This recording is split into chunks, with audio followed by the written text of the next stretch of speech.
Merry meet everyone. This is Anastasia Autumnfire with day 7 of my 30 days of magic. Tonight's craft is all about Cernunnos.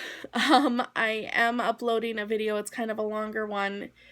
He's really decided to kind of take the reins and show me some things, especially about death cycles, I think. And in honor of that and in honor of him, and especially because I have this distinct feeling that he would like a craft to be done, tonight's craft is in his honor. On top of all of these signs kind of pointing me in this direction, today is also the 7th day of my crafting dedication, and it is a Wednesday. 7 is a sacred number for Cernunnos, represented with the 7 tines of the antlers. And also, Wednesday I have read in a few different correspondence guides for reference. There it is. That Wednesday was a sacred day. Of course, Sunday is the major day for the god. It is Sunday after the sun, which usually the god is attributed to. So Sunday is the major god day. But Wednesday is also, even if others don't equate it to Cernunnos, I do. For personal reasons. I definitely feel his energies on Wednesdays. So I thought it seemed about right that I would make his craft. And his craft isn't terribly difficult because I'm working with a couple of things that I've already made. So I'm putting things together to make a new thing. What I'm going to be doing is creating a candle for outdoor use for Samhain for him. I have, if you watched my Witchy Haul video, I believe I had these lovely jar candles up. They were from Target. It was a clearance item, and I grabbed a couple, and I wasn't sure what I was going to do with them, but I loved the idea of having this open space. Sorry, that light behind me is just crazy. I'll try to keep my head over here. I liked the idea of having this open space and being able to put filler in there of some sort, be it incense, herbal blend, I guess you could do oil, leaves, feathers, whatever strikes you. I loved that idea, but I wasn't sure what I was going to do, and then quite quickly I had the plan to do something else, and again, like, things seem to be going around this house right now. Things are getting spirited away. But I found this, and I thought, oh, perfect. I'll do a candle for Cernunnos and a candle for Hell, and put those on my outdoor altar for Samhain. And then even after Samhain, I can bring them indoors and have them all year round. So this I am making for Cernunnos, and they are LED candles, so I don't suffer the chance of burning anything down. Here, that is actually a sigil. I don't even know if I can necessarily call it a sigil, because it's just basically a monogram. That's probably a better wording for it, for Cernunnos, and I think it might be showing backwards in here. But what I did is I treated it like a sigil. I took the name Cernunnos, and I got rid of all vowels, I got rid of all double letters, and you get the C, the R, the N, and the S. And I kind of joined them together so they were all interlocking.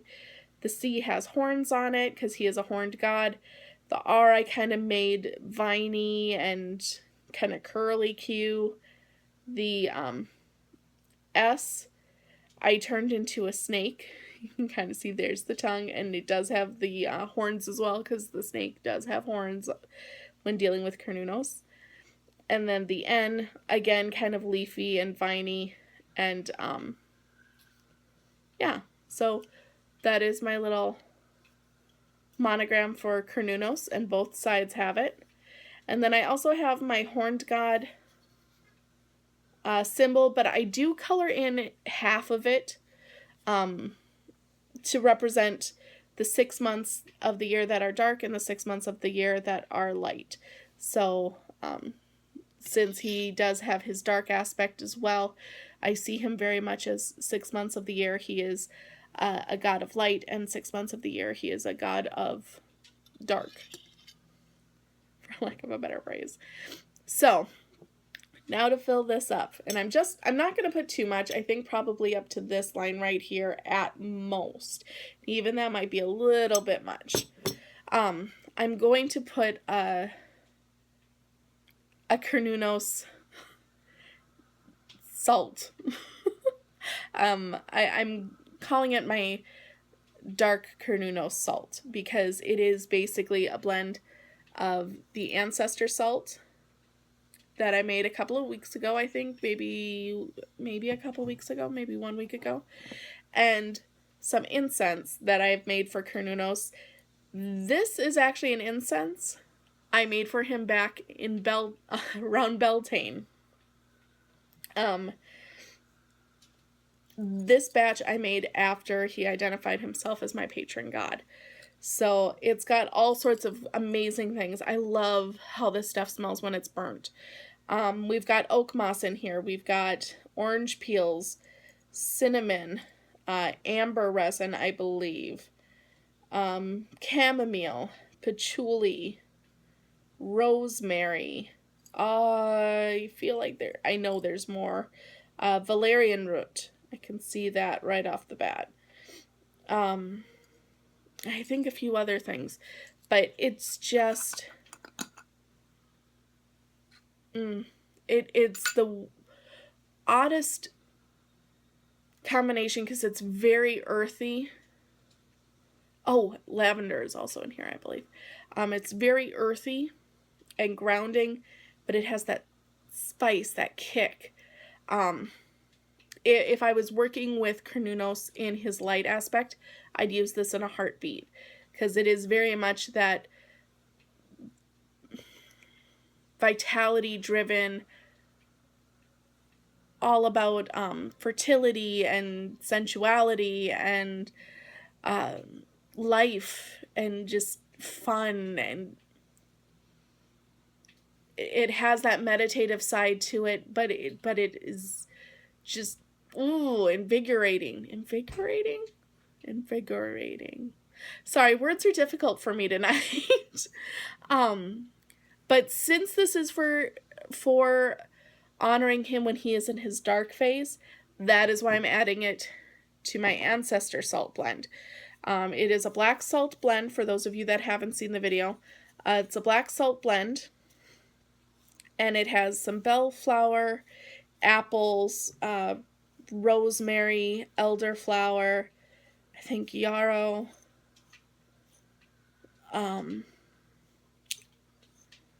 yew, from a yew tree. I believe mistletoe might be in there as well, or vervain. I don't have the recipe in front of me, so I can't say exactly, but it was made to be put on the ancestor altar to allow, I think hawthorn is in there, to allow positive spirits to enter and be part of the circle, but to keep out negative spirits or malicious intent. So what I'm going to do is I'm going to take the salt for honoring the ancestors and combine it with my light Cernunnos blend. My theory behind this is Cernunnos being a god of the underworld, he is going to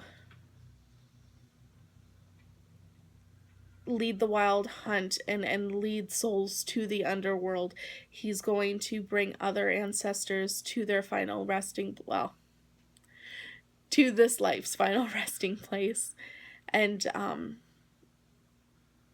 this blend will basically be to honor that journey. his transition from a god of light, life, and vitality into a god of introspection, death, and transformation. So, I am not going to Maiden Mother Crone this. I know, shocker. I'm just going to try to pull that in, and I'm going to go counterclockwise in a circular motion 3 times. There's 1,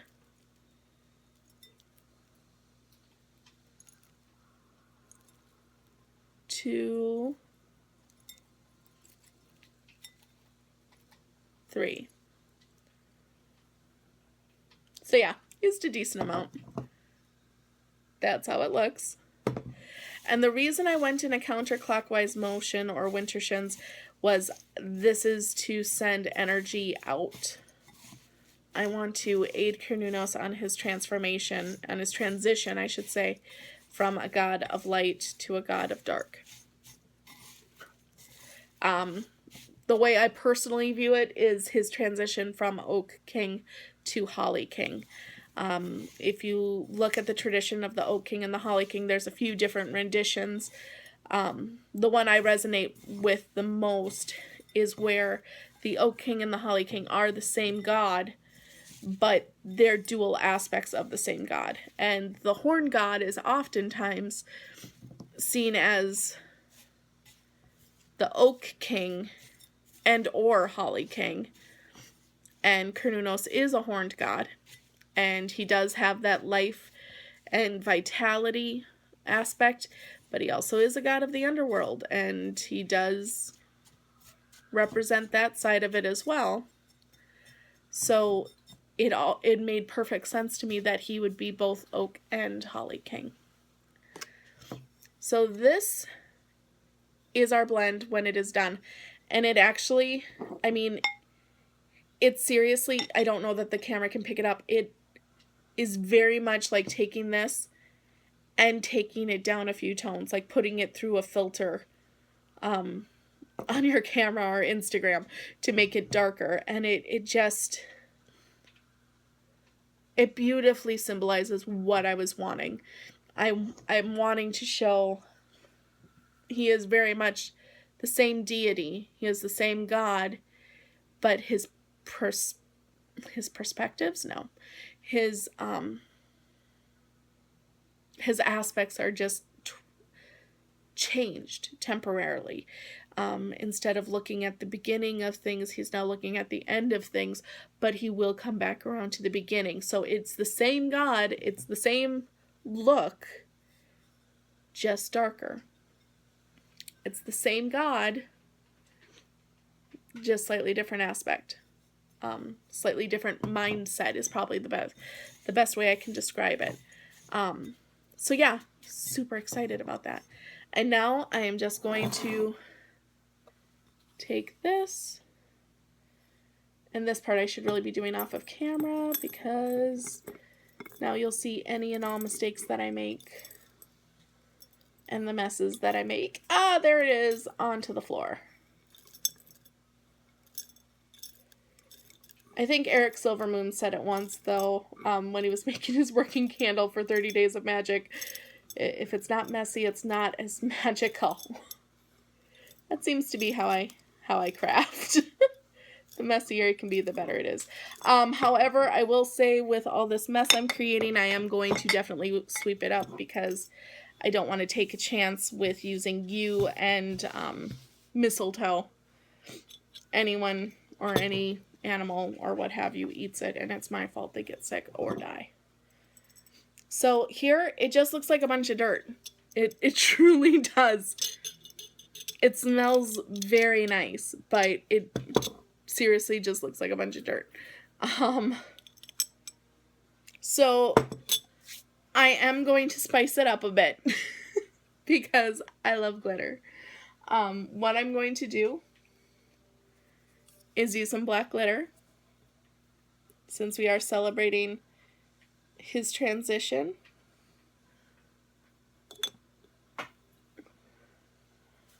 Sorry about that light again. That's a... Oh my gosh, I just got light green all over my kitchen floor. I'm going to put, ooh, that's way too much dark green.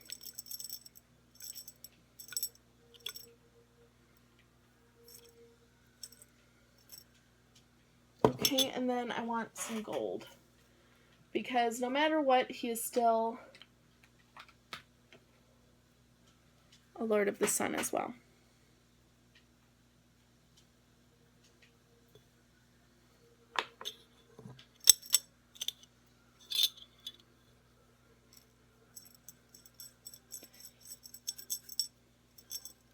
So just take that glitter and kind of smush it around a bit. Probably can't see it too well on there, but it does make it look a little prettier.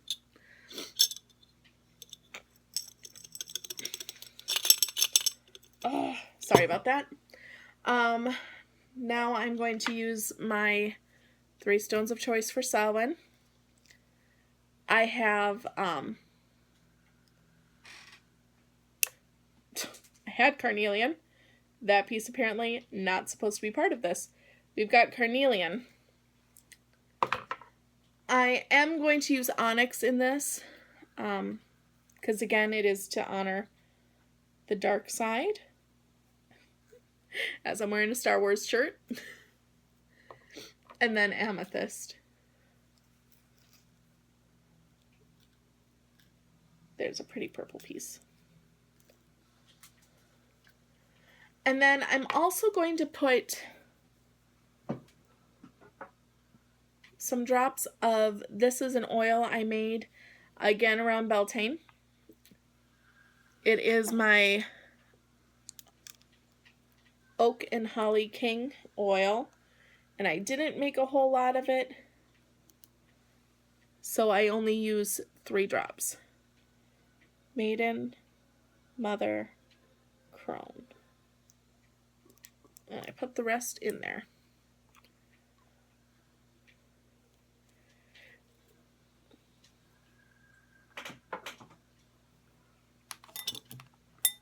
And then I'm going to shake it up again because I want that oil to get in there.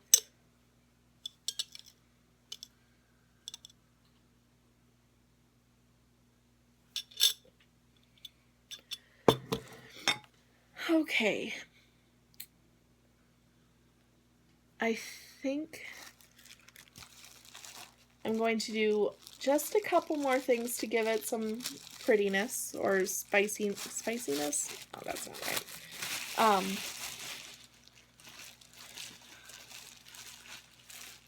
Oh my gosh, how did I grab those? Almost put hawthorn berries in there, and it's like, you know, that's not quite right. I am going to put in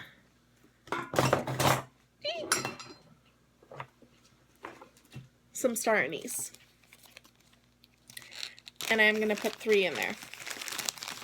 So at this point we have 3 crystal chips, 3 drops of oil, and now I'm going to have 3 star anise. So we have 1,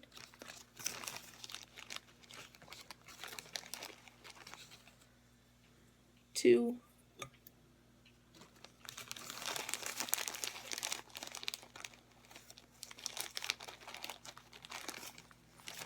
Trying to find one last one that's still pretty.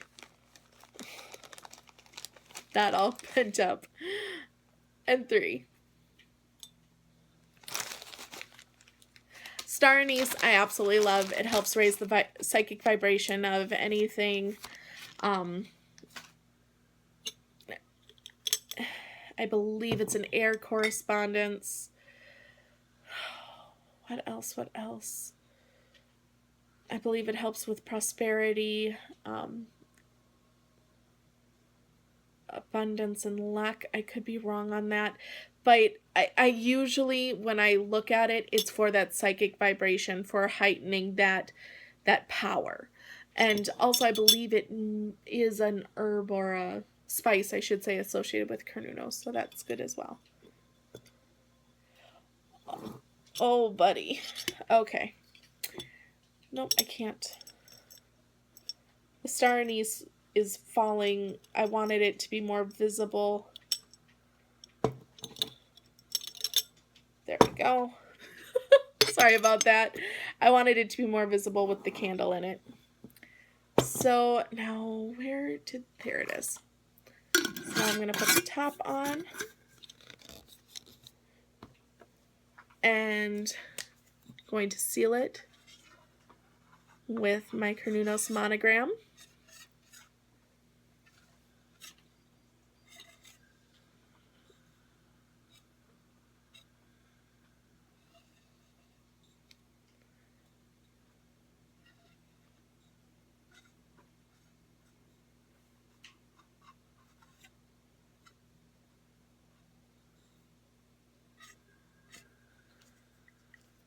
And there it is. There's the monogram. And there's the candle. Not anything too terribly thrilling, but I really feel charged. I like it. I normally would color and design on the outside of this as well, but because this has the raised writing on it, that might get a little difficult. I may still put some protective wardens on the sides here, but for right now, I'm pretty happy with this. We're going to see how I feel probably Samhain Dale when I take it out to go put on the altar. We'll see if it feels like, nope, you need to add some more protection to this sucker. So, but for right now, that is my little Cernunnos lantern. And that will go out for Samhain. And I hope you enjoyed watching that. I really had a good time making that, even though it was kind of a spur of the moment craft. Thank you guys so much for watching. As always, if you liked my video, please like, subscribe, all that fun stuff. And I hope you guys have a wonderful night. I'll see you tomorrow. Many blessings. Bye, guys.